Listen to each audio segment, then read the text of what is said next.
आप सबों को मेरा प्रणाम। Good morning. हम लोग एक चैप्टर देख रहे हैं जिसका कि नाम है एनपीओ, बहुत शॉर्ट में हम लोग कह लेते हैं, accounts of non profit making organisation. इस चैप्टर पे हमारा ये आज छठा लेक्चर है। 5 लेक्चर हो चुका है।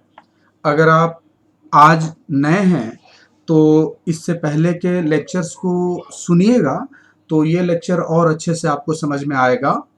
और ये जो हम लोग का जो चैप्टर है एनपीओ, ये आईकॉम के क्लास 12 में तो है ही, साथ साथ ये सेम चीज़ आपको बीकॉम सेमेस्टर 1 में भी ये चैप्टर है। बीकॉम सेमेस्टर 1 में एक पेपर मिलेगा आप लोगों को, फाइनेंशियल अकाउंटिंग, वहाँ भी ये सेम चीज़ है। तो जो क्लास 12 के स्टूडेंट हैं, अगर वे अच्छे से पढ़ लेते हैं तो उनको ये कहीं ना कहीं हेल्प करेगा क्लास 12 में। तो आप ऑनेस्ट रहें, ईमानदार रहें, लेक्चर को सुने, पक्का भरोसा दिलाते हैं कि आपको टॉपिक समझ में आएगा और हम लोग को ये कहीं ना कहीं फ़ायदा करेगा बीकॉम सेमेस्टर 1 में। तो एक बार देखिए जल्दी से, हम लोग जो एनपीओ चैप्टर पढ़ रहे हैं, हम लोग का टॉपिक जो चल रहा है ना, स्पेशल आइटम्स का ट्रीटमेंट हम लोग देख रहे हैं। और ये जो स्पेशल आइटम का ट्रीटमेंट है, इसके पहले 2 लेक्चर स्पेशल आइटम पे ही हो चुका है, मतलब लेक्चर नंबर 5 और लेक्चर नंबर 4।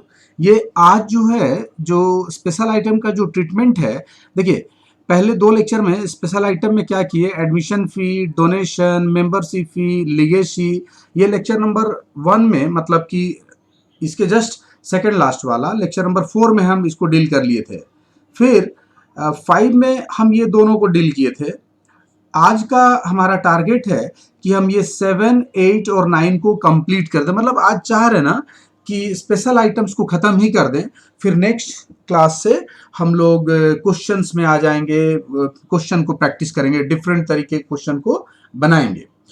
तो देखिए एक बार जल्दी से, एनपीओ जो चैप्टर है ना, इस चैप्टर में आप शुरू से कह रहे हैं कि अगर आपको रिसीट पेमेंट दिए हुए हैं तो आपको इनकम एंड एक्सपेंडिचर अकाउंट बनाना है, इनकम एंड एक्सपेंडिचर अकाउंट दिए हुए हैं तो रिसीट पेमेंट बनाना है। मतलब एक तरफ लिखे हुए गिवन और एक तरफ लिखे what we have to do, करना क्या है हमको। फिर से कह रहे हैं रिसीट पेमेंट देगा तो इनकम एक्सपेंडिचर बनाना है, इनकम एक्सपेंडिचर दे देगा तो रिसीट पेमेंट बनाना है, और बैलेंस शीट तो 2-2 बनेगा, एक ओपनिंग और एक क्लोजिंग। और भी बहुत सारा केस था, ये सब जैसे कि दोनों दे दिया तो क्या करेंगे, ये सब बताया हुआ आप देख लेंगे। मतलब 5-6 वेराइटी का क्वेश्चन हो सकता है आपके सामने। तो आइए सीधे हम लोग टॉपिक पे आते हैं। जो हमारा स्पेशल आइटम्स है, ये सबसे पहले 7 नंबर देखिए, हम लोग यहीं से स्टार्ट करेंगे 7 नंबर से। Treatment of any fund and expenses related to the fund, है ना। किसी फंड का ट्रीटमेंट जानना है। देखिए ना, ट्रीटमेंट ऑफ एनी फंड, कोई फंड मिला। देखिए हम लोग एक नॉन प्रॉफिट मेकिंग ऑर्गेनाइजेशन चला रहे हैं, मतलब हम लोग उसके मेंबर्स हैं। और हम लोगों को क्या हुआ ना कि कोई फंड मिला, किसी तरह का कहीं से कुछ फंड मिला, और जब फंड मिलेगा तो स्वाभाविक है उस फंड से रिलेटेड खर्च भी होगा। तो and expenses related to the fund, मतलब फंड का और फंड से रिलेटेड एक्सपेंसेस का हम कैसे ट्रीटमेंट करेंगे इस चैप्टर में। तो आइए समझने का प्रयास करते हैं। कहता है ना कि fund amount is generally taken into liabilities side. ध्यान रहे, आपको अगर नॉन प्रॉफिट मेकिंग ऑर्गेनाइजेशन का क्वेश्चन को आप डील कर रहे हैं, आपको कोई फंड मिलता है तो फंड को हम लायबिलिटी साइड में लिखेंगे। कौन साइड में? लायबिलिटी साइड में। And items related to the fund, जो उस फंड से रिलेटेड ट्रांजेक्शन हैं, आइटम्स हैं, are to be adjusted with the fund amount. Fund में जो अमाउंट है ना, उसी अमाउंट से जो दूसरे आइटम्स हैं फंड से रिलेटेड, उनको एडजस्ट कर देना है। समझ में आ रहा ना बात? क्या कहे, जो आपका फंड है उस फंड से रिलेटेड अगर कुछ ट्रांजेक्शन होता है, कुछ एड लेस होता है, तो उसी में आप एडजस्ट कर दें। दैट इज, मतलब कहना क्या चाह रहे हैं, items related to the fund will be added और सब्ट्रैक्टेड इन लायबिलिटी साइड। कहने का मतलब ये है कि जो आपके पास फंड का अमाउंट है, फंड में जितना फंड में अमाउंट है, उससे रिलेटेड जो भी आइटम है या तो उस फंड में ऐड होगा या फिर उसी फंड से वो सब्सट्रैक्ट हो जाएगा, घट जाएगा, है ना। लाइबिलिटी साइड में ध्यान देंगे, लाइबिलिटी साइड में ही if fund amount is invested anywhere, मान लीजिए कि फंड के अमाउंट को कहीं हम इन्वेस्ट कर दिए इनिशियली, आज हमको फंड मिला और फंड के अमाउंट को हम कहीं इन्वेस्ट कर दिए हैं, then the same will be shown into asset side. मतलब अगर आज फंड मिला है और फंड को क्या है कि हम अभी यूज नहीं कर पाए हैं, तो एक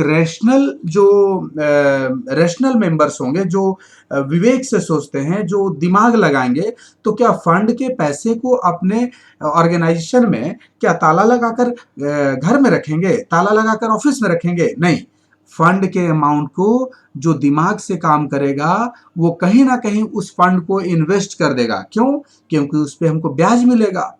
तो देखिए ना, एक एग्जाम्पल से समझाने का प्रयास कर रहे हैं। ये तो क्लियर हो गया ना। एक बार फिर से हम कह रहे हैं, ये 3 लाइन जो दिख रहा है आपको, क्या है इस 3 लाइन में? फंड के अमाउंट को लायबिलिटी में लिखना है, फंड से रिलेटेड जो भी आइटम है उस फंड अमाउंट से ही एडजस्ट करना है। मतलब या तो जो ट्रांजेक्शन्स है, फंड से रिलेटेड जो ट्रांजेक्शन्स है वो उस फंड में या तो ऐड होगा या सब्सट्रैक्ट होगा, घटेगा, ऐड होगा या लेस होगा, है ना। लायबिलिटी साइड में ध्यान देना है। और अगर उस फंड के अमाउंट को हमने कहीं मार्केट में इन्वेस्ट कर दिया है, मतलब कि उससे हमको ब्याज मिलेगा, इस पर्पज से इन्वेस्ट कर दिए हैं, तो वो फंड के अमाउंट को हम कहाँ शो करेंगे? वो फंड के जो इन्वेस्टेड अमाउंट है, जो हमने इन्वेस्ट किया, उसको हम असेट्स में शो करेंगे। आइए एक एग्जाम्पल से इसको हम लोग क्लियर करते हैं, है ना। देखिए एग्जाम्पल, हम लोग को प्राइज फंड हम लोग रखे हुए हैं। प्राइज फंड मतलब कुछ स्पोर्ट्स कराना है, उससे रिलेटेड, या क्विज कराना है, किसी भी तरह का कोई मतलब एक्टिविटी कराना है, और एक्टिविटी जब कराइएगा तो हो सकता है कि हम प्राइज डिस्ट्रीब्यूट करें।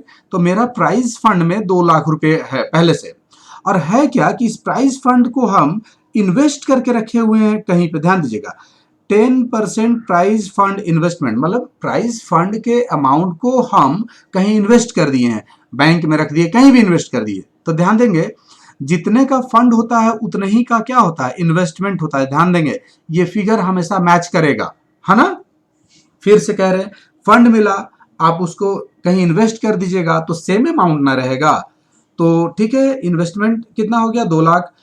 Donation received for prize fund, कहीं कोई एक आया, कोई एक व्यक्ति या कोई भी एक ऑर्गेनाइजेशन आया या कोई एक व्यक्ति आया, बोला कि लीजिए भाई 50,000 रुपये और रखिए, इससे भी आप प्राइज डिस्ट्रीब्यूट कीजिएगा। हमको कोई डोनेट किया प्राइज बांटने के लिए पैसा, अच्छा बात है, बढ़िया बात है। प्राइज अवार्डेड, जब हम एक्टिविटी कराए तो एक्टिविटी कराने के बाद हमने प्राइज डिस्ट्रीब्यूट कर दिया है 1,25,000 रुपये का। और जो आप इन्वेस्ट करके रखे थे कहीं मार्केट में, तो 2 लाख रुपए का जो इन्वेस्टमेंट था ना, उस पर आपको इंटरेस्ट मिल गया है, देखिए 12,000 रुपए का। तो इतना सारा आइटम दिए हुए है, हम इसको एनपीओ चैप्टर में कैसे डील करेंगे, कैसे एडजस्ट करेंगे, कहाँ शो करेंगे, आइए हम लोग समझने का प्रयास करें। क्वेश्चन तो क्लियर है ना। ये अगर इतना आइटम ये आपको क्वेश्चन में देगा, क्वेश्चन में गिवन रहेगा, तो कैसे हम इसको एडजस्ट करेंगे? तो आइए एक एक आइटम देखते हैं। सबसे पहले हम क्या बोले कि प्राइज फंड जो रहेगा, ध्यान दीजिएगा, यहाँ पे प्राइज फंड को कहाँ लिखना है? लायबिलिटी में लिखना है। तो 2 लाख रुपए को आप लायबिलिटी में लिख दें। ध्यान दीजिए, ये बैलेंस शीट बनाए, एज ऑन लायबिलिटी साइड में हम यहाँ सबसे पहले लिख देंगे प्राइज फंड। ये रहा आपका प्राइज, इंक चेंज कर ले। आपको जो प्राइज फंड है वो आपका 2 लाख रुपए का है। ध्यान दीजिएगा, ये 2 लाख रुपए का आपका प्राइज फंड का ओपनिंग बैलेंस है ना। तो लायबिलिटी में लिख दिए, क्योंकि बोला ही है कि लायबिलिटी में लिखना है। यहां देखिए, लायबिलिटी में लिखने बोला था। फिर 10% प्राइज फंड इन्वेस्टमेंट ऑन 1/4/2020 का है। ध्यान दीजिएगा, ये मतलब स्टार्टिंग में, अप्रैल के बिगिनिंग में ही हम इन्वेस्ट कर दिए थे। ये जो डेट होगा ना आपका, यहां होगा 31 मार्च 2021, है ना, 31 मार्च 2000। ये बैलेंस शीट जो है, ये बैलेंस शीट जो हम बना रहे हैं, क्लोजिंग बैलेंस शीट है, ध्यान दीजिएगा, है ना। ये हमारा क्लोजिंग बैलेंस शीट है 31 मार्च 2021 21 का है, इसके 1 साल आगे का है। तो ये जो अब देखिए, ये जो 10% प्राइज फंड इन्वेस्टमेंट है आपका 2 लाख रुपए का, तो ये जो इन्वेस्टमेंट है वो तो असेट्स में आ जाएगा। तो लिख दीजिए 10% प्राइज फंड इन्वेस्टमेंट, है ना, ये आपका कितने का है इन्वेस्टमेंट, ये आपका 2 लाख रुपए का आपका असेट्स में आ गया। कह रहे हैं ना कि फंड को लायबिलिटी में लिखना है और जो उस पैसे को अगर इन्वेस्ट कर दिए तो एसेट्स में सेम अमाउंट होगा।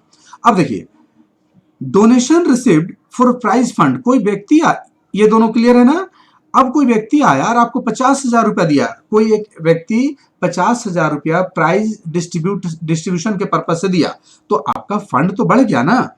तो आप क्या करें, इसमें ऐड कर दें, ऐड डोनेशन, डोनेशन रिसीव्ड, है ना। क्यों, तो फॉर प्राइज फंड, ये प्राइज फंड के लिए ना डोनेशन मिला, तो प्राइज फंड के लिए जो डोनेशन मिला कितना मिला आपको, 50,000 रुपए का मिला है। चलिए उसको हम लोग ऐड कर दिए, ये हो गया भाई 2,50,000 रुपए का हो गया। आइए तीसरा आइटम देखिए, कहता है कि प्राइज अवार्डेड है 1,25,000 रुपए का। तो ये प्राइज अवार्डेड को ना थोड़ी देर के लिए छोड़ दीजिए अभी, है ना। इसको देखिए, interest on 10% prize fund investment, आपको इंटरेस्ट मिला है। तो क्या बोले थे अभी कि फंड से रिलेटेड जो आइटम होगा वो या तो फंड में ऐड हो जाएगा या लेस हो जाएगा। तो आपको इंटरेस्ट मिला, तो आपको इसको क्या करना है, प्राइज फंड में ऐड कर देना है। ऐड कर दें interest on interest on 10% prize fund investment, थोड़ा शॉर्ट में लिख रहे हैं इस पे। ये जो मार्केट में आपका पैसा है इस पे आपको इंटरेस्ट मिला ना, तो कितना मिला है आपको इंटरेस्ट, देखिए यहाँ पे मिले हुए हैं 12,000 का मिले हुए। चलिए हम लोग ऐड कर देते हैं 12,000 रुपए का, है ना, 12,000।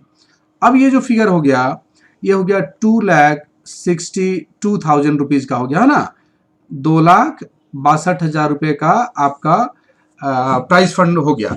अब जरा क्वेश्चन को बहुत ध्यान से देखिए, आप मार्केट में पैसा कितना लगाए हैं, 2 लाख रुपया, जहां लगाए हैं वो इंटरेस्ट कितना देने का वादा किया था, 10%। तो एक चीज बताइए, थोड़ा सा वर्किंग नोट्स में आइए, समझने का प्रयास कीजिए। हम निकाल रहे हैं मेरा क्या होना चाहिए, calculation of interest on prize fund investment.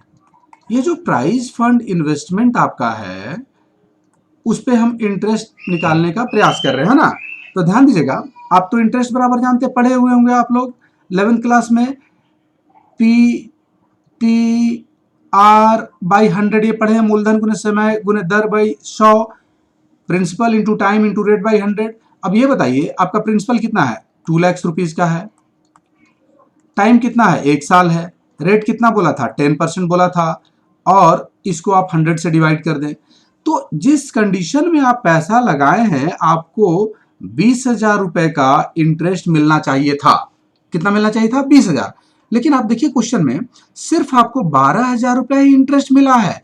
तो आखिर 8,000 रुपया कहां गया, तो 8,000 रुपया और मिलेगा, और मिलेगा। तो उसको आप कहते हैं अक्रूड, क्या कहते हैं, अक्रूड इंटरेस्ट। तो देयरफॉर ध्यान दीजिएगा, देयरफॉर जो अक्रूड इंटरेस्ट निकला, अक्रूड इंटरेस्ट मिलना था 20,000, आपको मिला कितना, सिर्फ 12,000 रुपया मिला है।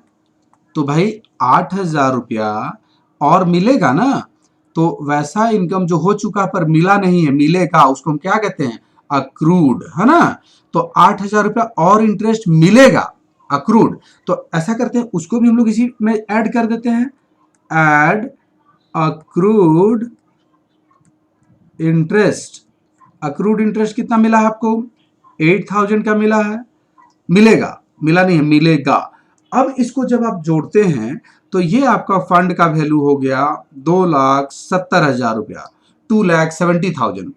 अब देखिए एक चीज सिर्फ छूटा हुआ है, ये जो प्राइस आप डिस्ट्रीब्यूट किए हैं, तो 1 लाख रुपए का जो प्राइज अवार्डेड है उसको क्या करेंगे, जब आप प्राइज अवार्ड कर देंगे, बांट देंगे, डिस्ट्रीब्यूट कर देंगे, तो उसको आप लेस कर दीजिए, less prize awarded, prize awarded. हमने प्राइज अवार्डेड या डिस्ट्रीब्यूटेड, कितना का था आपका प्राइस, 1,25,000 रुपए का था, है ना।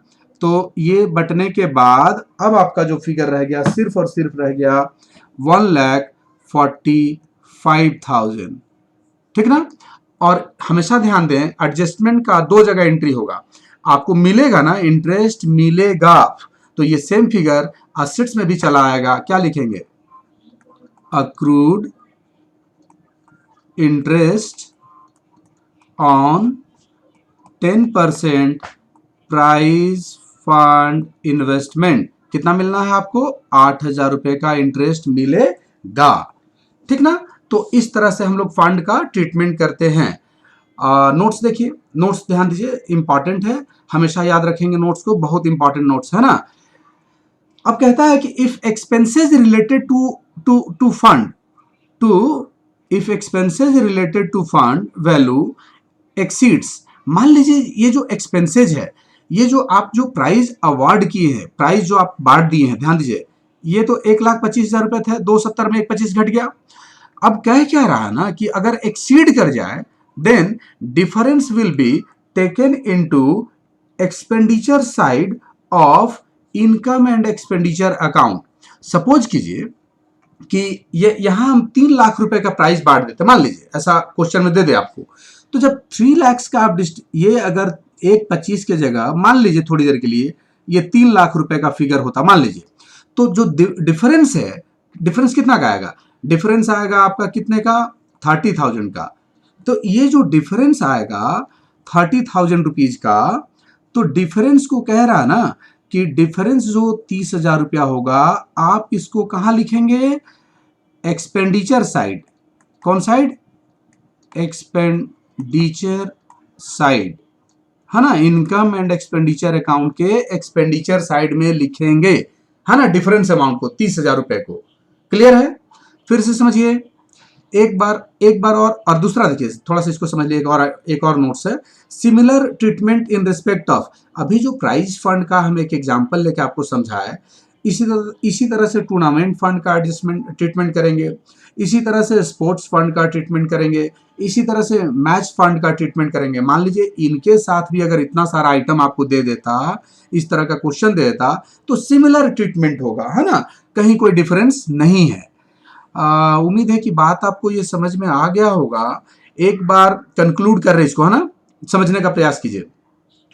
कभी भी कोई फंड मिले आप उसको लायबिलिटी में लिख दें, और उससे रिलेटेड जो आइटम है, फंड से रिलेटेड जो आइटम है, लायबिलिटी में लिखने के बाद कह रहा कि जिससे फंड वैल्यू बढ़े उसको ऐड कर दीजिए, जिससे फंड वैल्यू घटे लेस कर दीजिए। तो ये जो एग्जांपल लिए, इसमें क्या हुआ कि आपको डोनेशन मिला तो ऐड कर दिए, ऐड करने के बाद इंटरेस्ट मिला तो भी ऐड कर दिए। और इस क्वेश्चन में सबसे मजेदार बात है कि अक्रूड इंटरेस्ट निकला।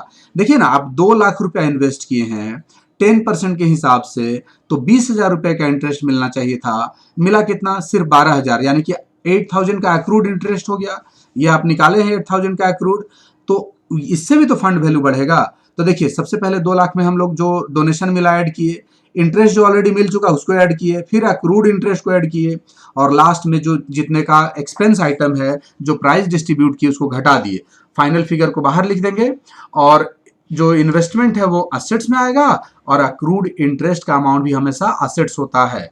फिर लास्ट में एक चीज बोले कि अगर ये फिगर ज्यादा रहता तो ये सब कुछ यहाँ कुछ नहीं होगा एंट्री, चुपचाप डिफरेंस, ये जो 30,000 का जो डिफरेंस आ रहा, मान लीजिए 270 में के 270 था फंड वैल्यू, और 270 में आप क्या किए कि 3 लाख रुपए का प्राइस डिस्ट्रीब्यूट कर दिए, तो 30,000 का जो डिफरेंस आता वो सीधा सीधा चल जाएगा इनकम एक्सपेंडिचर के एक्सपेंडिचर साइड में, और लायबिलिटी में तब कोई काम ही नहीं होगा। ये सब हमको ये सब का सब हमको वर्किंग नोट्स में दिखाना पड़ेगा। क्लियर है, उम्मीद है कि बात समझ में आ गई होगी। आइए हम लोग बात को आगे बढ़ाते हैं, है ना। तो ये था फंड का ट्रीटमेंट 7 नंबर का। 7 नंबर के बाद अब हम लोग आते हैं ये 8 नंबर में, ध्यान दीजिएगा, calculation of amount of investment with the help of given interest rate and their treatment या posting। आइए हम लोग इसको समझे, ये इन्वेस्टमेंट वाला समझे, है ना। बहुत इंपॉर्टेंट है, ध्यान दीजिएगा। इसमें बहुत गलती हो जाता है स्टूडेंट लोगों से, लेकिन इसको आप अच्छे से समझिए, गलती नहीं होगा, समझ में आएगा बात, भरोसा रखिए। समझिए, calculation of amount of investment with the help of given interest rate. जो इंटरेस्ट का दिया हुआ रेट है उसकी सहायता से हमको इन्वेस्टमेंट का अमाउंट निकालना है, एंड देयर ट्रीटमेंट या पोस्टिंग, उसका ट्रीटमेंट कह लें और या पोस्टिंग कह लें। बढ़िया समझिए, देखिए कैसे हम लोग इस तरह का क्वेश्चन को डील करेंगे। सबसे पहले स्टेप 1 में कहता क्या है ना कि आप calculate the amount of investment, investment के अमाउंट को कैलकुलेट करें with the help of given interest rate. जो भी इंटरेस्ट का रेट दिया है उसकी सहायता से सबसे पहले आप इन्वेस्टमेंट निकाल लें। अभी हम एग्जांपल समझाएंगे कैसे निकलेगा, बताते हैं थोड़ी देर में। स्टेप 2, अब इसका ट्रीटमेंट, ये ट्रीटमेंट हमको जानना था ना। मान लीजिए इन्वेस्टमेंट हम निकाल लिए, इंटरेस्ट भी पता चल गया, अब उसका कहाँ कहाँ ट्रीटमेंट होगा, कहाँ कहाँ पोस्टिंग होगा। तो सबसे पहले बोलता है कि interest amount will be taken into income side. कौन side? Income side, credit side. किसका? Of income and expenditure account. जो इंटरेस्ट मिला है आप इनकम एंड एक्सपेंडिचर अकाउंट के इनकम साइड में भेज दें। अब देखिए आगे, इन्वेस्टमेंट अमाउंट, जो इन्वेस्टमेंट आप कैलकुलेट किए, will be shown into asset side of opening balance sheet. जो इन्वेस्टमेंट निकला है उसको ओपनिंग बैलेंस शीट के असेट्स में लिखना पड़ेगा, दिखाएंगे, क्योंकि हम शुरू में मेरा इन्वेस्टमेंट रहा होगा तभी तो आज आपको इंटरेस्ट मिला है।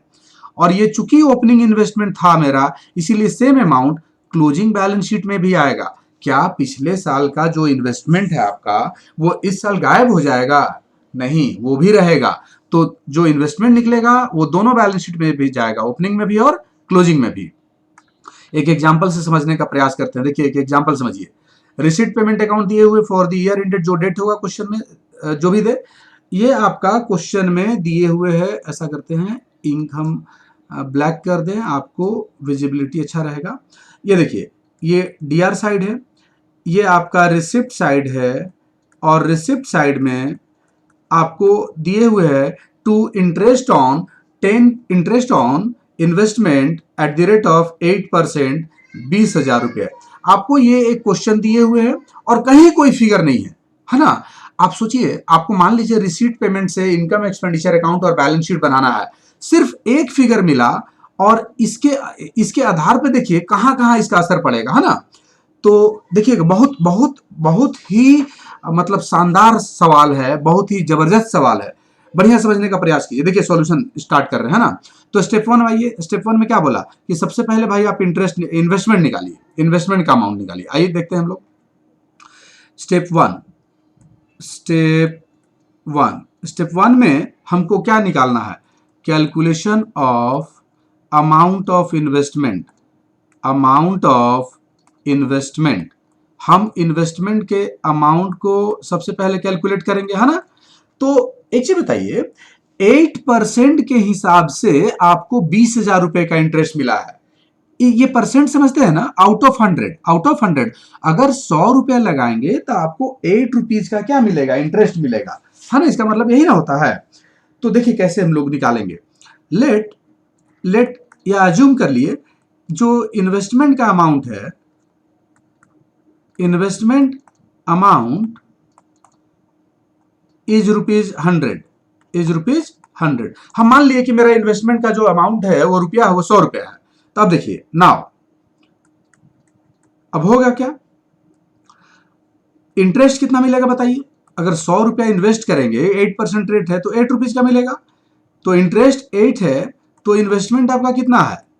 इन्वेस्टमेंट आपका है 100 रुपये का, यही ना हुआ 8% का मतलब।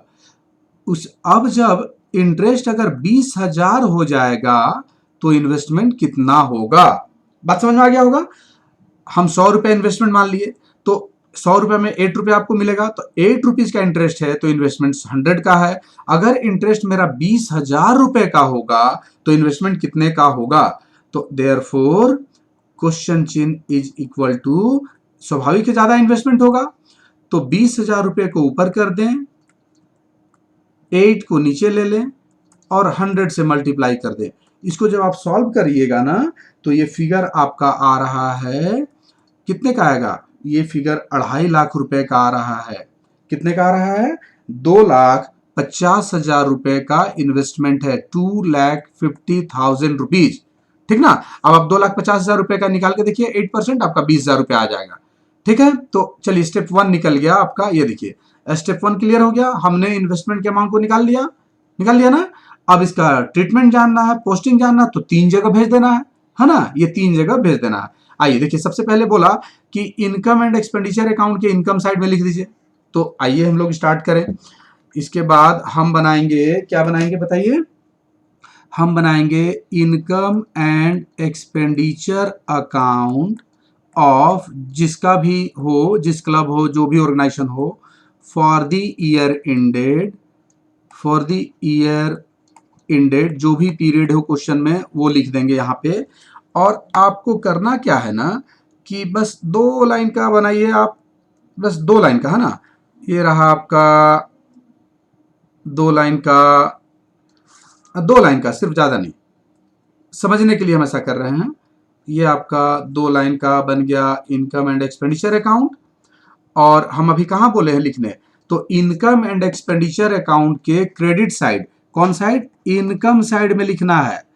इनकम साइड में आप क्या लिखेंगे, bye interest on investment, interest on investment at the rate of 8% per annum. कितना आपको इंटरेस्ट मिला है, 20,000 रुपए का इंटरेस्ट मिला है। देखिए इस फिगर को हम इनकम साइड में लिख दिए, कहा था ना पहला ट्रीटमेंट कि इंटरेस्ट अमाउंट को आप कहां लेंगे, इनकम साइड लेंगे, इनकम एंड एक्सपेंडिचर अकाउंट के, तो भेज दिए। दूसरा देखिए, कहता है कि investment amount will be shown into asset side of opening balance sheet. तो आइए हम लोग अब इसके नीचे ठीक बनाएंगे, हम लोग क्या चीज बनाएंगे, opening balance sheet, opening balance sheet. ये जो ओपनिंग बैलेंस शीट बनेगा, मतलब इस चैप्टर में 2 बैलेंस शीट बनता है, हम आपको शुरू से ही कह रहे हैं। तो ये जो ओपनिंग बैलेंस शीट आप बनाएंगे ना, ओपनिंग बैलेंस शीट में आप इसको असेट्स में लिखेंगे, कहां पे लिखेंगे, असेट साइड में लिखेंगे। और असेट साइड में क्या लिखेंगे, जो अभी आपका इन्वेस्टमेंट का अमाउंट निकला है, कितना निकला है, 2.5 लाख रुपए का, उसी को आप असेट्स में उतार दें। असेट साइड में आपको लिख देना है क्या चीज, असेट साइड में आप लिखेंगे, असेट साइड में क्या लिखेंगे, इन्वेस्टमेंट, जो आपका निकला है अभी कैलकुलेशन से, investment at the rate of 8% per annum, कितने का निकला है, 2,50,000 रुपए का, ठीक। चलिए तीसरा ट्रीटमेंट देखिए, तीसरा क्या बोला है, सेम चीज को investment amount will be shown into asset side of closing balance sheet. पिछले साल का जो इन्वेस्टमेंट है, क्या इस साल गायब हो जाएगा, नहीं गायब होगा, इस साल भी आएगा। तो फिर से एक बैलेंस शीट बनेगा आपका, कौन सा, क्लोजिंग बैलेंस शीट भी बनेगा। और जो क्लोजिंग बैलेंस शीट बनेगा, इसमें भी हम क्या करेंगे, सेम जैसे अभी आप लिखे हैं उसी तरह से फिर से एक बैलेंस शीट बनेगा। और इसमें भी हम क्या करेंगे, सेम चीज को कॉपी कर देंगे, इसी को आपको फिर से कॉपी कर देना है। ये रहा आपका, सेम चीज को असेट्स में कॉपी कर देना, ये रहा आपका असेट साइड। और इसी चीज को आपको कॉपी करना है इन्वेस्टमेंट को, है ना, investment at the rate of 8% per annum, 2,50,000 rupees का है। बस यही चीज था। एक बार जल्दी से कंक्लूड करें इसको। आपको कभी कभी क्वेश्चन में सिर्फ और सिर्फ, देखिए इतना ही चीज दिए हुए रहता है, ध्यान से देखिएगा, आपको एग्जाम में कभी कभी सिर्फ इतना चीज दिए हुए रहेगा, है ना, और कुछ नहीं रहेगा आगे पीछे। आपको रिसीट पेमेंट अकाउंट दे देगा, ईयर बता दिया, रिसिप्ट साइड में दे दिया, इंटरेस्ट ऑन रेट अलग अलग हो सकता है, कुछ अमाउंट दे देगा, है ना। तो सिर्फ एक फिगर आपको दिए हुए था, ध्यान दीजिए, इंटरेस्ट ऑन 8% इन्वेस्टमेंट 20,000, और इसका देखिए कितना इंपैक्ट पड़ा। सबसे पहले इन्वेस्टमेंट निकालना पड़ा, इन्वेस्टमेंट निकालने के बाद इसका 3 जगह असर पड़ा, इनकम एक्सपेंडिचर अकाउंट के इनकम साइड में, ओपनिंग बैलेंस शीट के एसेट साइड में, क्लोजिंग बैलेंस शीट के एसेट साइड में, है ना, 3 जगह असर पड़ा। जहां भी रेट वगैरह दे देना तो वहां पे एकदम आप अलर्ट हो जाइए, है ना, एकदम सचेत हो जाइए, क्योंकि ये रेट रहने से वहां पे आपको कई तरह का दिमाग लगाना पड़ेगा कि ज्यादा मिला कम मिला इस तरह का। तो समझ गए होंगे। स्टेप 1 में क्या निकाले, आप इन्वेस्टमेंट निकाले, इन्वेस्टमेंट का अमाउंट इसके हिसाब से निकाले। 100 रुपये में 8 रुपये इंटरेस्ट मिलता है, मतलब 8 रुपये अगर इंटरेस्ट मिला है तो इन्वेस्टमेंट आपका 100 रुपीज का है। अगर इंटरेस्ट मेरा 20,000 का होगा तो कितने का होगा, तो कैलकुलेट किए तो 2,50,000 रुपये का आया। अब ये 2,50,000 रुपये में जो हम वहां बतलाए थे, ये 250 तो दोनों बैलेंस शीट के एसेट्स में आ गया, और जो इंटरेस्ट मिला इनकम एंड एक्सपेंडिचर अकाउंट के इनकम साइड में आ गया। उम्मीद है कि बात आप लोग को समझ में आ गई होगी। नहीं अगर समझ में आया होगा तो आप कॉल करेंगे, हम आपको और समझाने का प्रयास करेंगे। आइए लास्ट आइटम देख ले, स्पेशल आइटम का, अबाउट ओपनिंग बैलेंस शीट। ये जानना बहुत जरूरी है। देखिए आपको डे 1 से हम कह रहे हैं कि 2 बैलेंस शीट बनेगा, एक ओपनिंग बैलेंस शीट और एक क्लोजिंग बैलेंस शीट। तो ये ओपनिंग बैलेंस शीट का क्या चक्कर है, क्यों बनाते हैं ओपनिंग बैलेंस शीट, आइए इसके बारे में हम लोग जाने। तो हम लोग समझते हैं अब ओपनिंग बैलेंस शीट के बारे में, तुरंत खत्म हो जाएगा 2 मिनट में और ये लेक्चर समाप्त हो जाएगा। About opening balance sheet, in this particular chapter generally we have given details of assets and liabilities of 2 years। आपको इस चैप्टर में 2 साल का असेट्स और 2 साल का लाइबिलिटी देता है सामान्यतः, है ना। आपको डेट से पकड़ना पड़ेगा कि कौन पिछले साल का है और कौन इस साल का है। In this case opening assets and liabilities, जो ओपनिंग मतलब जो पिछले साल का है, मतलब previous years assets and liabilities. Opening assets liability जो कह रहे हैं उसको समझ रहे ना, प्रीवियस ईयर का, पिछले साल का जो असेट्स लाइबिलिटी है, will be taken into opening balance sheet. उसको कहां लेंगे हम लोग, ओपनिंग बैलेंस शीट में लेंगे। फिर से कह रहे हैं 2 साल का असेट्स लाइबिलिटी देगा, तो जो पिछले साल का फिगर है उसको उसी को हम ओपनिंग बैलेंस शीट में लेते हैं। ठीक है, असेट्स को असेट्स में लिखिए, लाइबिलिटी को लाइबिलिटी में लिखिए। The main purpose of preparation of opening balance sheet is to find out capital fund of the organisation. ध्यान दीजिए, आप जब क्लोजिंग बैलेंस शीट बनाइएगा ये, तो क्लोजिंग बैलेंस शीट बनाने के लिए आपको कैपिटल फंड जानना पड़ेगा। बिना कैपिटल फंड जाने, अगर ऑर्गेनाइजेशन पुराना है तो बिना कैपिटल फंड जाने आप क्लोजिंग बैलेंस शीट नहीं बना सकते हैं। आपको कैपिटल फंड मालूम है तभी क्लोजिंग बैलेंस शीट बनेगा, और ये कैपिटल फंड कहां से आएगा, तो ओपनिंग बैलेंस शीट से आएगा। वही चीज यहां पे कह रहे हैं कि जो मेन पर्पस है ओपनिंग बैलेंस शीट बनाने का वो क्या है, कैपिटल फंड जानना। ठीक ना। अब ये देखिए ओपनिंग बैलेंस शीट का फॉर्मेट देख लीजिए, तो balance sheet of as on जैसे बनता है, और आपको करना क्या है, आप तो इधर जान रहे हैं ना, इधर राइट साइड में असेट्स, लेफ्ट साइड में क्या होगा, लाइबिलिटीज, और आपको डेट से पहचानना पड़ेगा। जैसे कि मान लीजिए एक फिगर दिया है 1/4/2020 का, 1/4/2020 का एक फिगर दिया है, और एक फिगर दिया है 31 मार्च 2021 का। तो इस इधर वाला जो फिगर है ना, यही है ओपनिंग, यही है प्रीवियस ईयर, इसी को कह रहे हैं हम ओपनिंग, इधर वाला है ना, और ये वाला सब क्लोजिंग में जाएगा। तो यहां पे जो भी ओपनिंग वाला प्रीवियस ईयर वाला जो भी असेट्स लाइबिलिटी है यहाँ का, उसको आप डाल दें कहां पे, ओपनिंग बैलेंस शीट में। मतलब इस साइड में लिखेंगे ऑल, ध्यान दीजिएगा, all assets of previous year, previous year का सारा असेट्स इधर उतार दीजिए। इस साइड में लिखेंगे all liabilities of previous year के सारे लाइबिलिटीज को इधर उतार दें। अब होगा क्या ना, जब इतना आप कर लेंगे तो इसको जब आप बंद करिएगा तो आप देखेंगे ना कि आपका असेट साइड का जोड़ ज्यादा हो रहा है। सपोज कीजिए इधर असेट साइड का जोड़, मान लीजिए इधर 10 लाख है, यहाँ 10 लाख है, सपोज कि इधर 4 लाख का ये फिगर ऑलरेडी है, तो यहाँ जो 6 लाख रुपए का घटा ना, इसी को हम कहेंगे कैपिटल फंड। क्या कहेंगे, कैपिटल फंड बैलेंसिंग फिगर। और इसी कैपिटल फंड को जानने के लिए हम क्या बनाते हैं, ओपनिंग बैलेंस शीट। और यही कैपिटल फंड कहाँ चला जाएगा, क्लोजिंग बैलेंस शीट में। इसके बिना क्लोजिंग बैलेंस शीट नहीं बनेगा। तो आसान है। हमको लग रहा है कि आप ओपनिंग बैलेंस शीट भी समझ गए होंगे। कुछ नहीं है, 2 साल का जो असेट्स लायबिलिटी दिया है उसमें से जो प्रीवियस ईयर का जो फिगर है, जो ओपनिंग असेट्स लायबिलिटी है, उसको ओपनिंग बैलेंस शीट में लिखें। ये आपका ओपनिंग बैलेंस शीट है, ध्यान दीजिएगा। और यहाँ पे उतार दे सारा सारा का सारा असेट्स, और इधर उतार दे सारा लायबिलिटी जो यहाँ पे दिए हुए हैं यहाँ पे। और उसके बाद इस साइड में पक्का घटेगा, जो घटेगा उसी को हम कहेंगे कैपिटल फंड। तो ये देखिए आपका स्पेशल आइटम्स कंप्लीट हो गया। लेकिन एक चीज कह रहे हैं कि ये अंत नहीं है। एक चीज ध्यान दीजिए, ये ईटीसी लिखा हुआ है, इसके अलावे और भी बहुत कुछ हो सकता है। तो जब हम क्वेश्चन बनाएंगे तो उसी में अगर कुछ और इसके अलावे आएगा तो हम आपको डील कर देंगे, है ना। और उम्मीद है कि आपको ये हमारी बात, हमारा लेक्चर पसंद आया होगा। आप इसको प्लीज़ लाइक करें, हमारा हौसला बढ़ाएं। अगर आप लाइक करेंगे तो हमको अच्छा लगेगा, हम और मेहनत करेंगे आप लोगों के लिए। और प्लीज़ चैनल को सब्सक्राइब कर लें ताकि आपको नोटिफिकेशन अगला मिलता रहे।